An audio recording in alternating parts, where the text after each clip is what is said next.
Il était une fois un jeune vélo. Un vélo naïf et normal, protégé du monde. Ce vélo ignorant, il s'agit bien de moi, il n'y a pas longtemps. Mais je ne le suis plus et je ne le serai plus jamais.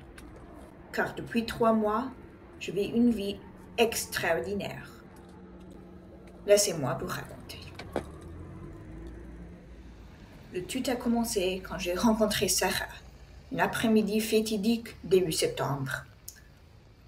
J'avais passé toute la matinée dans un entrepôt étouffant aux côtés d'une centaine de vélos comme moi. Usagés, abandonnés, à la fin d'une vie médiocre et sur le point d'en commencer une autre. Et je l'avoue, quand j'ai vu Sarah pour la première fois, je doutais avoir trouvé mon nouveau propriétaire. Parce que, tu vois, disons, je me pensais un peu grand pour lui.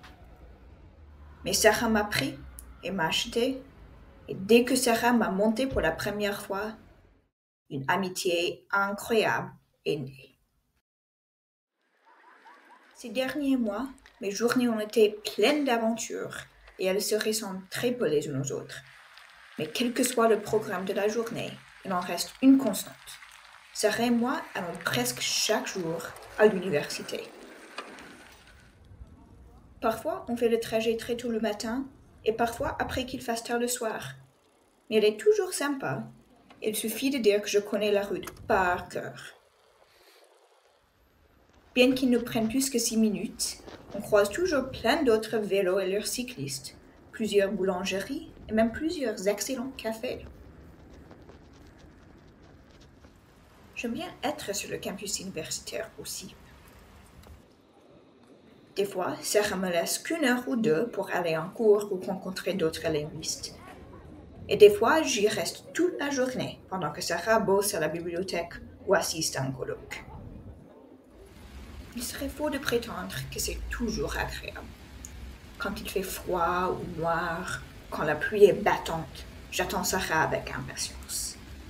Mais en général, c'est très plaisant, avec un flux d'étudiants à regarder, fumer, causer, fumer, et mes camarades cyclables autour de moi.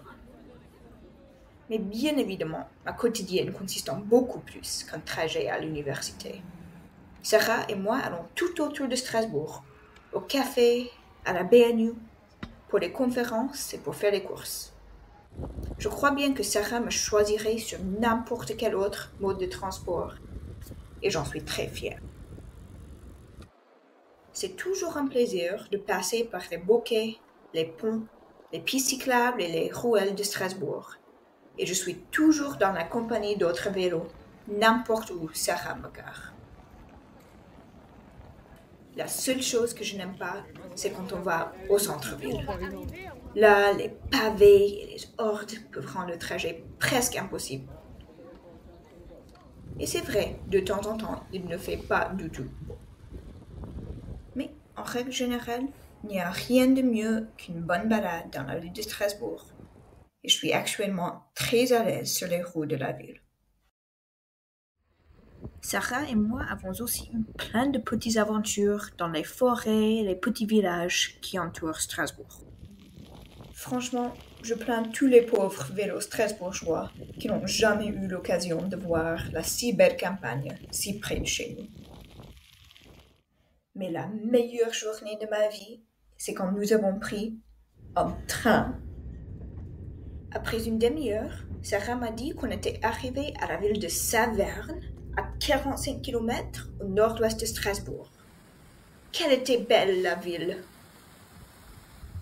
Ensuite, nous avons pris un chemin très très difficile pour monter jusqu'à un château.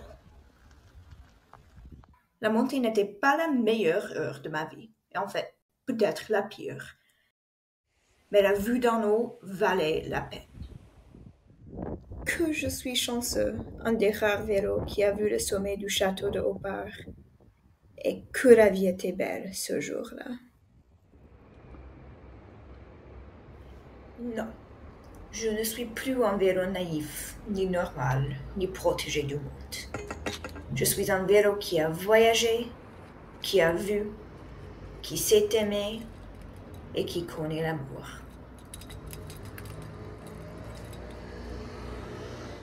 Je ne sais pas où ma vie me mènera après que Sarah quitte Strasbourg.